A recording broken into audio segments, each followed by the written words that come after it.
ತಾರೀಕಿನಿಂದ ಡಿಸೆಂಬರ್ 12ನೇ ತಾರೀಕಿನ 15ನೇ ತಾರೀಕುವರೆಗೂ ಅಧಿವೇಶನ ಇತ್ತು. ಡೇ ಪೂರ್ತಿ ಎಲ್ಲ ಡ್ಯೂಟಿ ಮಾಡ್ತಿದ್ದೆವು. ಡೇ ಪೂರ್ತಿ ಡ್ಯೂಟಿ ಮಾಡ್ಕೊಂಡು ನೈಟ್ ಸುತ್ತಾಗೈತೆ ನಾವು ಮಲ್ಕೊಂಡಪ್ಪ ಅಂದ್ರೆ ನಮ್ಗೆ ಓದಕ್ ಆಗುದಿಲ್ಲ.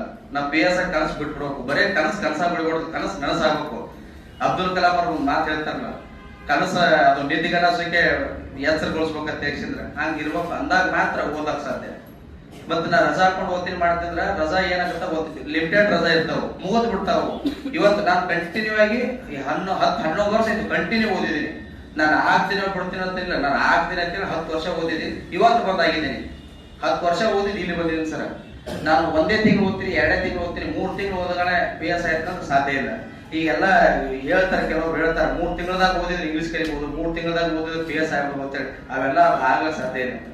ಬುಕ್ಸ್ ಗಳನ್ನ ಡೆಪ್ತ್ ಆಗಿ ಓದ್ಬೇಕು. ಓದಾಕ ಒಂದ್ ವರ್ಷ ಕಷ್ಟ ಆಗುತ್ತೆ, ನೆಕ್ಸ್ಟ್ ಬರ್ತಾ ರೂಢಿ ಹಾಕೊಂಡು ಹೋಗ್ಬಿಡುತ್ತೆ.